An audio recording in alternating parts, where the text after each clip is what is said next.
Welcome to thedoor.com. The Door is a platform where you can buy and sell anything, anytime, anywhere. Making money easy way. It's swift, secure, and easy. Dad.org, transforming lives.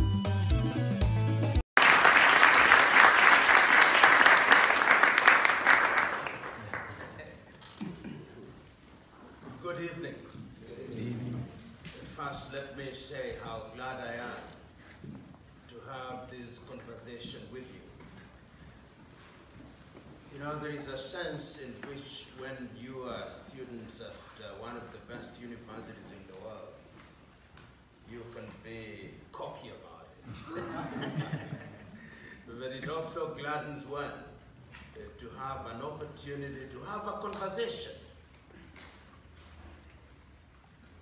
As a young student, I read several books which were fiction books, and I want to imagine that many African students had occasion to read those books. If you remember, in the 1950s, that was the period when many African scholars were romanticizing about independence, and the books that were produced at that time talked about the pre-colonial period and the post-colonial period and the period immediately after the turn of events with military interventions in Africa. And the book that stands out in that category of books is the evergreen book by Nigeria's Chinua Achebe, Things Fall Apart. Things Fall Apart stands out because it is written in the context of a society that is changing. And it sends us one story that if you don't adapt, then you fall by the wayside. Immediately after that book, Chinua wrote yet another book, No Longer at Ease. And No Longer at Ease has one of the chief characters, an African who leaves his country and travels to the United Kingdom to acquire education. And his education and other expenses are paid for by a traditional group called the Umofia Progressive Union. And of course, upon return, there are many expectations, but he does not fulfill those expectations. Another book that is written at that time is by Kenya's Ngugi wa Thiong'o, The River Between. And one of the outstanding statements that I have retained in my memory, having read The River Between several years ago, is the instruction to the chief character, Waiyaki. He is told to go and learn the ways of the white man and to bring the knowledge back home so that it may be utilized for the benefit of his country. There is a sense in which you are latter-day Waiyakis, whether you come from Nigeria, or from Liberia, or from Egypt, or from indeed any country, or from Darfur. There is a sense in which there are expectations of the community back home.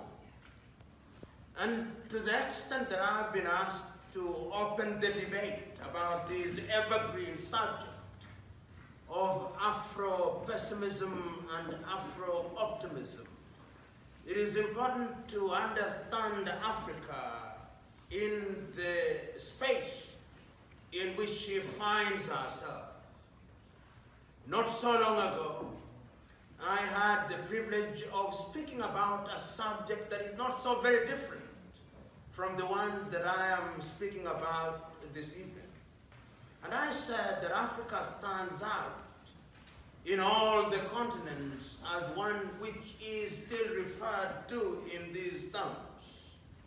For those who are colonized by the British, it is referred to as Anglophone Africa. Even when in those countries no more than 5% speak the English language. Those who are colonized by the Portuguese will be referred to as Lusophone Africa.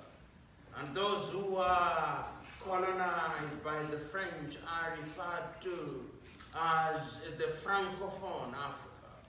It is Ali Mazrui in the 1970s and 1980s that hazarded the introduction of yet another description, what he called Arabophone and Swahiliphone Africa. But it did not quite fly, because there are not many scholars who embraced and articulated those descriptions in a manner that allowed them to fly into the orbit of accepted scholarship. But that notwithstanding, the subject that we want to wrap our minds around this evening is the subject of Afro-Pessimism and Afro-Optimism. I've said that when one looks at Africa today, there is a sense in which Africa is still described in very romantic terms. Those who love her want to romanticize about Africa being the only continent in the world where the Tropic of Cancer traverses, where the Tropic of Capricorn traverses, and where the Equator traverses, and a continent whose climate is ever on an even keel. One may romanticize about Africa in that way. But there are those who take the view that Africa has failed to realize the promises that were made, or the promises that she made to herself on the eve of regaining her independence in the late 1950s and early 1960s, culminating in the death of apartheid regime in the 1990s and the birth of South Sudan in the year 2011. And there is merit in saying that Africa has suffered in that way.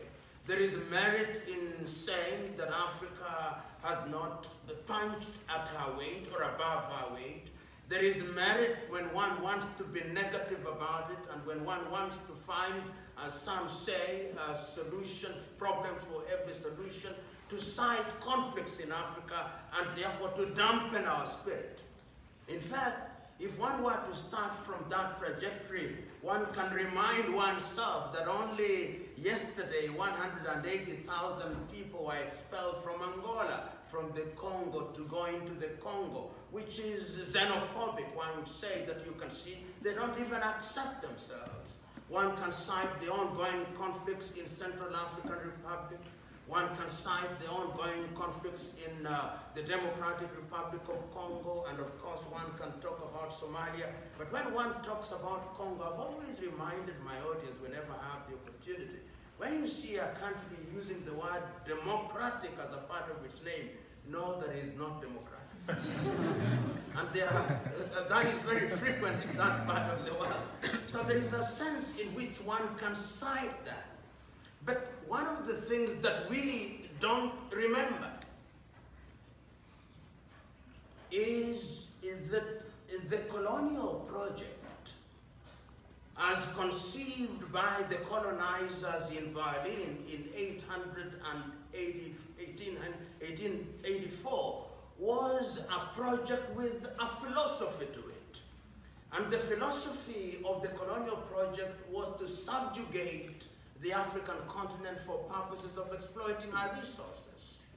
It must also be remembered, although this is something that can't be subjected to debate, and we will debate it at the opportune time, that the colonial project did not end because the colonizers suddenly had a revelation and they became suddenly magnanimous. but the circumstances that were created by the World War and the collapse of these countries after the World War were such as to justify the energization of the colonial project. And it's always instructive, particularly for students of law and students of political science, that in 1945, the year of the Charter of the United Nations in San Francisco, and in 1948, the year of the Universal Declaration of Human Rights, there is a movement, and new entrants have entered into the arena in a very real way. In 1917, after the coming into being of the Bolshevik Revolution in Russia, and therefore the communism is now becoming an alternative tool of analysis. And the coming into being as a world power of the United States of America does redefine the manner in which international relationship is being dealt with. And therefore the process of decolonization starts in that way. But it is always instructive that although African countries were colonized, the agitation to regain our independence, and I'm using these words very deliberately. There are those who say that we attained our independence. There are those who say that we acquired our independence. But I'm saying regained our independence as a term of art. And those of you who are students of political science and law will be familiar with the famous speech that was delivered in 1906 at Lumumba University by South Africa's Sppeks entitled The Regeneration of Africa. And in that speech, Sppeks says a number of critical things. He identifies that Africa was the cradle of human civilization. He's being romantic about it, but realistic at once. He is able to cite in his speech what had been done by different civilizations in different parts of Africa. Typically, of course, he'll talk about the pyramids of Egypt. Typically, he'll talk about the astronomy of the Dogon people. Typically, he'll talk about the Monomotapa Empire in Zimbabwe. Typically, he'll talk about the military exploits of Chaka the Zulu. Typically, he'll talk about the women warriors in Gabon and the Cameroon. Typically, he'll talk about the Ashanti Kingdom, and he'll cite all these as a clear manifestation of the existence of a civilization in Africa when the Caucasians were still living in caves. But it is instructive that that speech delivered in 1906 becomes the very speech which provides the raw material that Kwame Nkrumah uses in the speech that he delivers in Addis Ababa on the 24th day of May 1963, when on the occasion of the founding of the Organization of African Unity, he exhorts the 32 leaders who are present in Addis Ababa to remember a number of fundamental things. Number one, that the colonial project is a project that was not dead, and that it had given birth to another project which he described as the neo-colonial project. Number three, he reminds African states that what happened in Berlin was the creation of artificial states, and that what we claim to be our sovereignty is artificial, and that therefore it is incumbent upon the leaders of the day, Nkrumah says, that we begin the project of uniting Africa. And one may say that that is naivete at its most absurd, but it is not. Nkrumah is alive to the fact that Africa is diverse, that there are over 3,000 cultures and languages in Africa, but he is able to recognize that indeed in diversity there is unity, and that in diversity you can emphasize the things that unite you and de-emphasize the things that divide you. And much later on, when scholars examine the failure of African leaders to embrace what one may describe as the Nkrumahist approach, Ali Mazrui says that although we think that diversity is reminiscent of the Tower of Babel, he creates a term of art and says, indeed, it is the power of Babel. Of course, nobody listens to Nkrumah. Nkrumah says, let us live here with one army, let us live here with one currency, let us live here with one united command, let us live here having identified our capital, and he suggests either we have it in Bangui in Central African Republic or Leopoldville, now called Kinshasa, in the Democratic Republic of Congo. Everybody agrees with him on the question of unity, but they are gradualists. They say, let us move slowly, but it warns them that when we get used to these sovereignties and the trappings of power, the erstwhile colonial master will come and undermine these. And as if he was a Jewish prophet, no sooner have African countries settled than the process of destabilization starts. And it starts a little earlier, because in 1960, before the meeting in Addis Ababa, we have a first coup d'etat in Togo when Sylvanus Olympio is overthrown. And a year later in Congo, Patrice Emery Lumumba of the Democratic Republic of Congo is also murdered. And subsequently in 1966, Kwame Nkrumah himself is overthrown. In 1967, we see that Nnamdi Azikiwe is overthrown, and then we see the beginning of coup d'etats in Africa, and that does undermine the development of Africa, whether it is in health, whether it's in education, whether it's in agriculture, so that Africa begins to suffer from the weight of manufactured conflicts. And these conflicts are manufactured in different parts of Africa. France still considers our former colonies as enclaves of France, and it is always instructive when you are dealing with France that almost all the leaders who are the leaders in their former colonies also served as deputies in the French Parliament. This is true of Félix Houphouët-Boigny in Côte d'Ivoire. It is true of Léopold Sédar Senghor in Senegal. And it is only a few of them who are not and who did not go to school. And I'm suggesting to us that sometimes the most dangerous people to Africa are sons and daughters who have gone to school.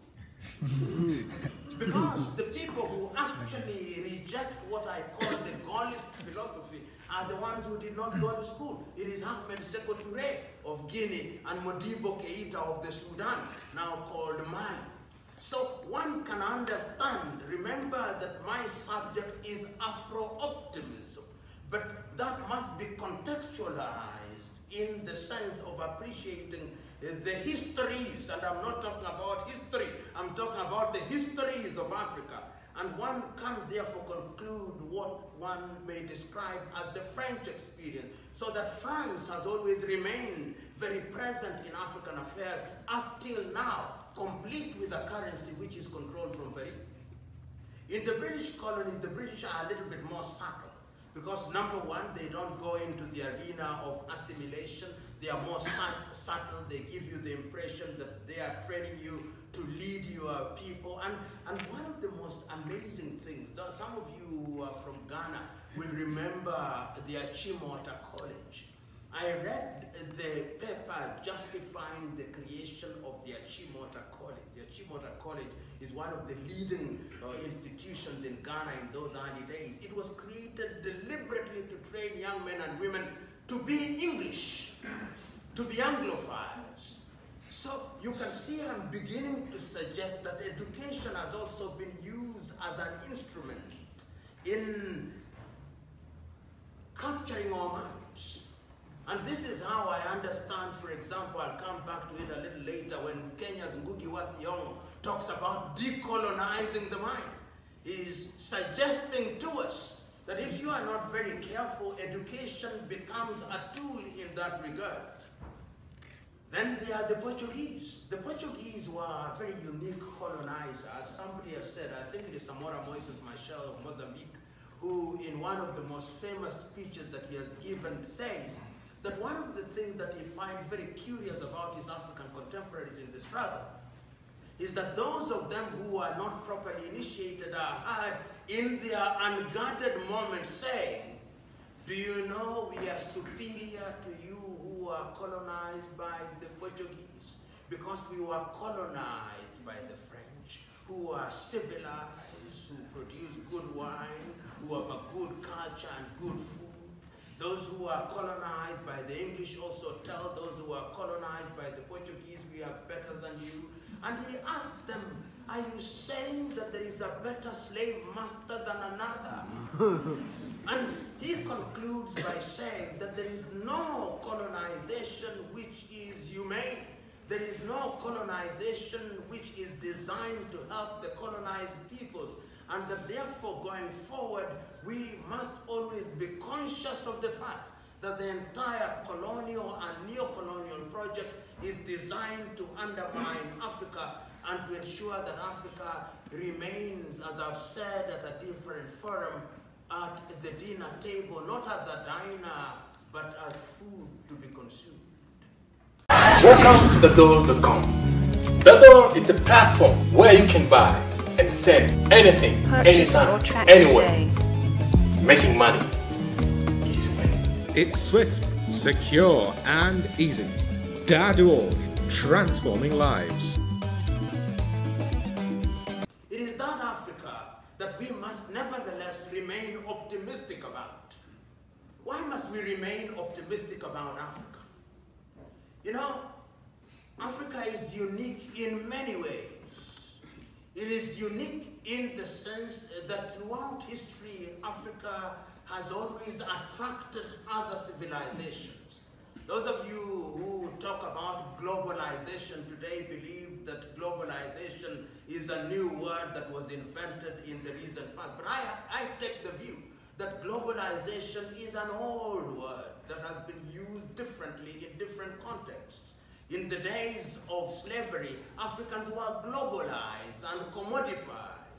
So that if you look at history, you'll find that nearly half the population of Africa was spirited away from the continent and taken to different parts of the world to aid the agrarian revolution in Europe. And therefore you now find African peoples of African origin in Brazil, and I'm told there are 120 million plus people of African origin in Brazil, the largest population of the Negroid peoples outside of Nigeria.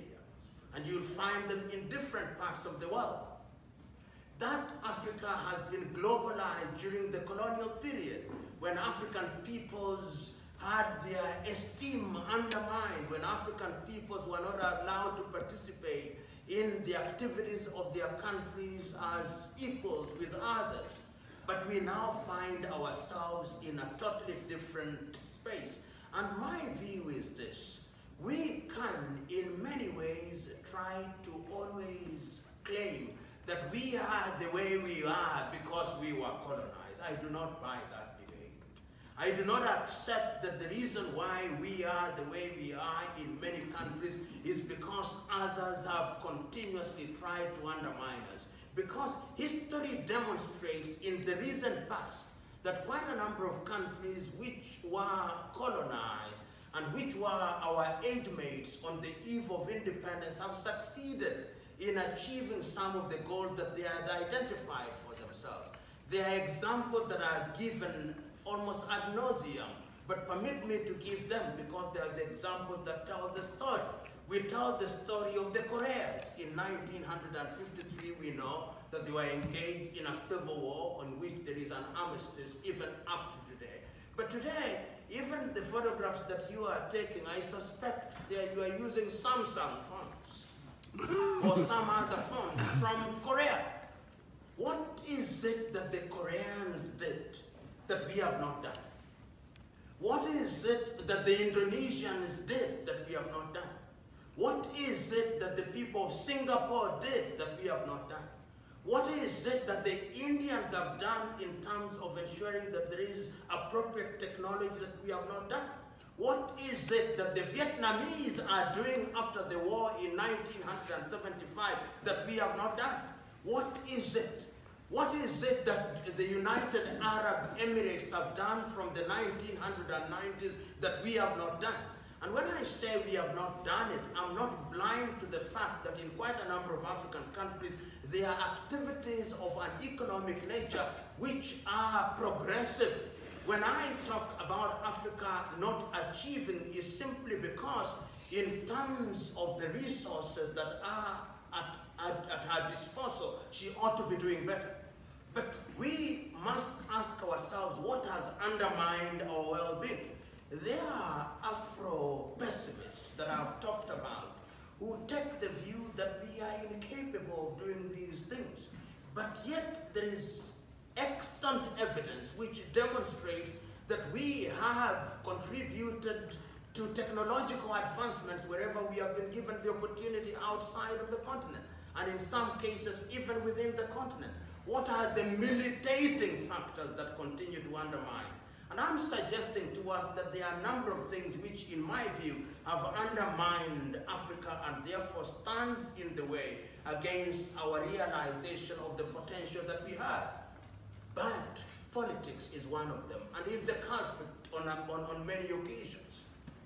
If you look at many African countries, you will discover that the men and women who occupy political office, and I deliberately avoid to use the word leaders when I'm making reference to many African leaders, many African politicians, because leadership is a totally different kettle of fish. Because leadership is about the ability to utilize political office for purposes of the benefit of the people, and it can be demonstrated in many ways. But when people occupy political office for purposes of satisfying their short-term agenda, then they cannot be leaders, however elastic you use the word leadership. And I'm submitting to us that we, the men and women that we have put in political office, have stood in the way of our realizing our desired gains. Number two, I think that African scholars have also contributed to undermine the African agenda, as it were. We are in the law school at Havard, which is one of the leading universities in the world, perhaps the leading in many areas. The African students will graduate from Havard with degrees, who will, upon graduation, when they buy their cars, have a sticker, I was a Havard alumna, who at different forums, if you don't say they were at Harvard, will call you and whisper, say, remind them that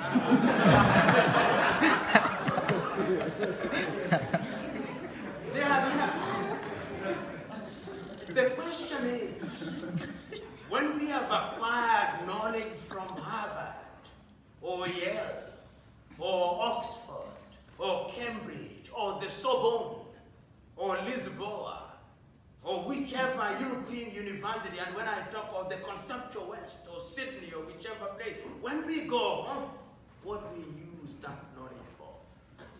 Today, in many African universities, we still debate as to whether we have the common law system or the Dutch Roman system or the civil law system.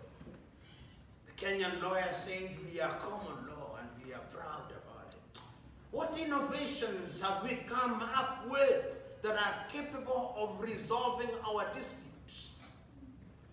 Since the genocide in Rwanda, the Rwandese revived their own traditional dispute resolution mechanisms in the Gacaca. How many in African universities and outside are writing theses on how we can use traditional structures for purposes of dispute resolution?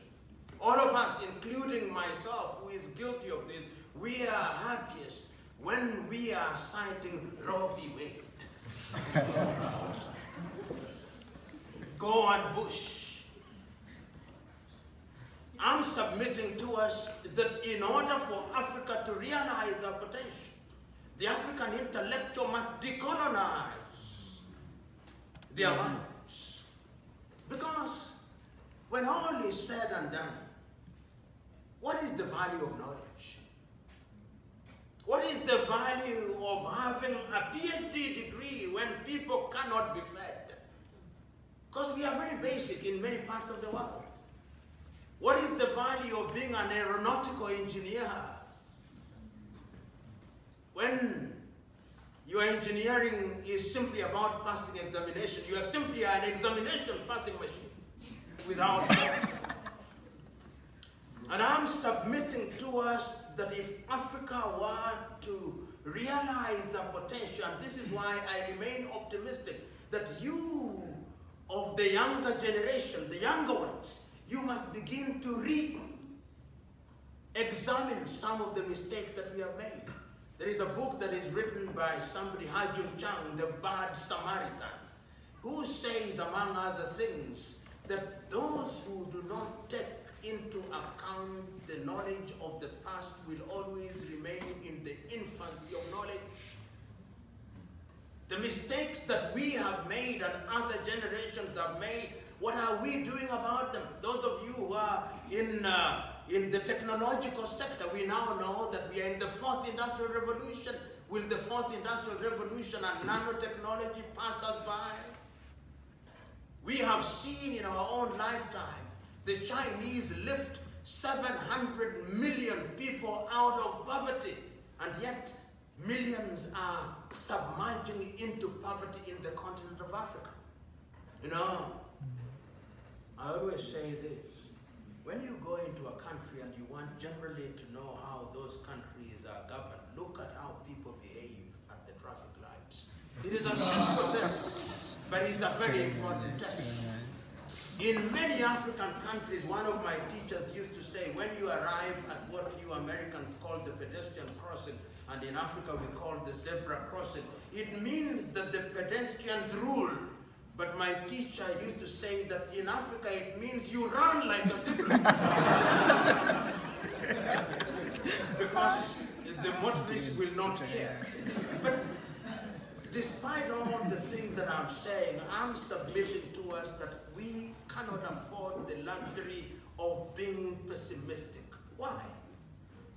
One of the greatest things that happens in the lives of a people is the recognition by such a people that we have a problem. In the year 2013, African politicians recognized through the agitation of the intellectuals that we have a problem. And that problem requires, among other things, that we must lift the critical mass of our people into the hard ground of hope. We are the youngest population in the world. 70% of the African population is anything between 0 and 35. And that therefore you must create opportunities for these individuals. First of all, one of the things that we recognize is that the education that we have been giving to our people is designed to create individuals who will go into the employment market. But we now know that there is no possibility of jobs being created that one will walk into. So we are going into the arena of invention and innovation. And that is the infrastructure, if you may, the economic infrastructure, if you may, that we should be talking about. And those of us who are talking about it have no solution. The solution must come from yourselves. So don't ask me, what are you doing? I'm talking about it, that is what I'm doing. The fact that I'm talking about it, I'm telling you that you who are here, you now have an obligation to be creative. Don't say, but what did you do about it? I talked about it, and that is my contribution. If it is in agriculture, what kind of agriculture are you talking about? What are the things that you are doing with your knowledge? A friend of mine went to South Korea, and he said he was amazed. He was a PhD holder, and he had gone on these typical visits that Africans are fond of doing, called benchmarking. So he went there into a polytechnic and was talking to a young South Korean who was in an agricultural institute, and he produced a little equipment that he was working on for purposes of improving agriculture in rural South Korea. And he asked him, you are PhD, what have you produced? What have you produced? Because you have a PhD in agricultural engineering, what have you produced? And I'm saying that you who are the intellectuals in the making, you must now begin to ask whether Africa is capable of feeding herself. And there is evidence that Africa is capable of feeding herself. As a young student in the 1980s, before Mugabe and his acolytes messed up Zimbabwe. Zimbabwe was called the breadbasket of Southern Africa. Whenever you heard that somebody was going to Harare, the first thing you asked them, buy me a shirt, because they had a thriving textile industry. As I speak to you now, there is 90% unemployment in Zimbabwe. Zimbabwe has no currency. Zimbabwe is tottering along because we did not allow people with the knowledge to play a critical role in the process of re-energization and reinvigoration of Zimbabwe. So if there is a Zimbabwean here, don't say I'm only alone. You may be alone, but do what you can. And if it is not in agriculture, because I've always believed that if you can't feed yourself, then you can't make the next step. Because when people send you chicken from Brazil, it's chicken that grow overnight. How do you know what is in the chicken? When people send you maize that you've not participated in producing, when people send you things that you have not produced, how do you know? Those of you who have come to the United States of America or gone to other parts of the world, one of the things that they'll not allow you to bring into this country is raw food. In many African countries, you can actually walk eating meat. So I'm saying that we must remain optimistic. And you know, they are simple things, but they are critical because they know if you enter with these things in the arena, you are going to destroy the food chain.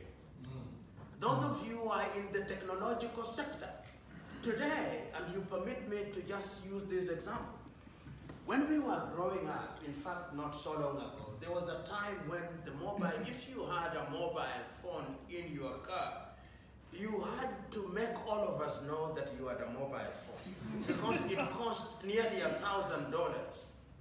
And if the phone did not ring at any one time and you are in somebody's car and they were driving, that individual would pick the phone and pretend to make a call, if only to announce I have one. Within our lifetimes, in those days, it was Nokia. In those days, it was today, you can see that the Chinese, out of 10 mobile phones that you have in this room, 5 are possibly made in China, and all of them are assembled in China. What did they do? Their young men and women in their institutions of learning came to distant parts of the world, even here in the United States. When I walk in Boston, I see the number of Chinese students, and you can see they are so focused. I do not know whether you see how focused the Chinese are. Even when they are walking, they are focused. And their focus, in my view, I do not know, is to finish their studies, to go back to China. And when they go back to China, they are doing whatever they do. I may be wrong about this, but I see them in many parts of Africa. Whatever they do is about Mother China. And I want to believe that the Chinese government can account for almost 100% of the Chinese anywhere in the world. If you ask the Zimbabwean embassy how many Zimbabweans, they have no idea. If you ask the Liberians how many Liberians are in the United States, they have no idea. I'm submitting to us that in whatever area we are, we have a contribution to make. And everybody sees that. About a month ago or 2 months ago, I was amazed that within 1 month, the French Prime Minister was in Senegal, the German Chancellor was in Cote d'Ivoire, the British Prime Minister was in Kenya and in South Africa, the Chinese President was in Rwanda. And I said, what are these fellows doing here? What are they seeing that we can't see? There is something in Africa, and that is why I hold the view that you who are here in the technological sector, you have a duty. And I'm not saying, I'm not one who believes that in order to grow Africa, you must migrate physically to be in Africa. No, I'm not saying that. That would be stupid and naive. It is possible to do things in Africa even here. The question is, are you prepared? And if it is in the area of education, what are we doing with our education sector? this country is constantly thinking about ways and means of improving things. You know, if you go to many African countries, and I'm about to conclude in laying this agenda, there are things that stand out and tell me that until and unless we change, we will not realize our potential. And I'll give very practical examples. You walk into a Subway, fast food environment, and you find one individual. If that facility were in Africa, there would be 30 individuals all getting confused about which cheese to give you. Order is at the very heart of it. Just being orderly. I've seen this young man was my student at the Kenya School of Law, and I'm quite certain that when you came here, you saw order. You saw order. And yet the university that he went to is one of the most orderly universities in Kenya today. Yet even when he came from that university, he saw order.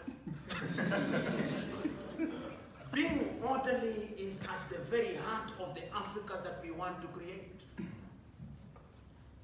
I was reading or talking to a friend of mine yesterday that the Japanese have just done a survey of how their trains ran last year. And they have discovered that throughout the train system in the whole of Japan, the trains delayed for only 3 minutes and 1 second.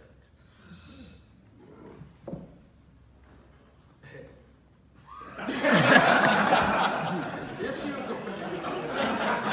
go to many African countries, if the train arrives on time,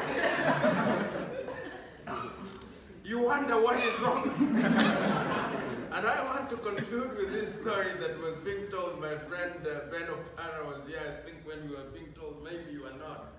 But the story is told, which is apocryphal, of course, where an aeroplane, a new aeroplane has been built, and then the lady, excitedly, as the air hostesses normally are, says that you are just about to take off, and she adds this, that we are very happy that this is the first aircraft ever to have been made by students at our university. And everybody runs out. But only one professor remained, the professor at that university, and he's asked, why did you not run out? Said, why should I run out? The plane will not take off. And the moral of that story is this. In order for us to realize our potential, we must also regain our self-esteem. The belief that we are capable of doing things. Even the Boeings that you so comfortably entered into, there was a first day that they flew. So one of the things that I'm suggesting to us is self-esteem is what will redefine us. And that is why, therefore, I hold the view that those of you from Africa and those of you from outside of the continent of Africa, education is not in vain. Education is about changing the quality of people's lives in the critical areas, whether it is in health, whether it is in education, whether it is in agriculture, whether it is in the area of technology, whether it is in the area of economics. We must now begin to have young Africans and young people in the world who are going to go out there and rebuild Africa. And I hold the view that Africa Agenda 2063, with which you must acquaint yourself, provides a good architectural plan. Today, one of my mentees from Mexico City sent me a message. He said, we must not wait until 2063 to realize these goals. I told him, goals are not there that you must score. Goals are there that we must shoot close to them. The closer we are, the more celebratory we are. So Agenda 2063 is a roadmap that allows you to look at how Africa will be in 40 years from today. In 40 years in 2063, most of you will still be alive. You will be mature, but the beauty is, as I conclude, is that you are at one of the best universities in the world. But that is not an end in itself. That is the beginning of the beginning. What are you going to use with your law degree? What are you going to do with your economics degree? What are you going to do with your governance degree? What are you going to do with your computer science degree when you get back home? This is what will be asked of you. And I'm submitting to us that the continent of Africa, when I look at her in 50 years' time, she'll be a beautiful continent. Amen. But only if we work at it. If we don't work at it, it will not be. So go out there and begin, number one, by decolonizing your minds. Begin by identifying what you want to do. Identify your niche. Begin your area of, identify your area of contribution. Enter into collaborative efforts that inform the things that you will do, because Africa is going to be built village by village, block by block. I conclude with these two statements, one from Ali Mazrui. During the struggle for apartheid, he was asked, you talk so much and against apartheid, what is the contribution that you will make in the struggle? He said, the only contribution is that I've taken the decision never to buy apples from South Africa. And I'm asking all of you, he said, to identify the single thing that you will do, and all those combined will bring apartheid down. The other statement is from Mother Teresa of Calcutta. He said that when you get into a dark room, the natural inclination is to complain about the darkness. But he said, if only you could light your own candle, and your neighbors light their own candles, darkness will be conquered. So don't ask what your neighbor is doing, ask what you can do. And if you ask that question, I believe Africa can be great. Perhaps not in your lifetime, but during the lifetime of your children's children. That is my contribution in opening this debate. We may now cross-fertilize our minds.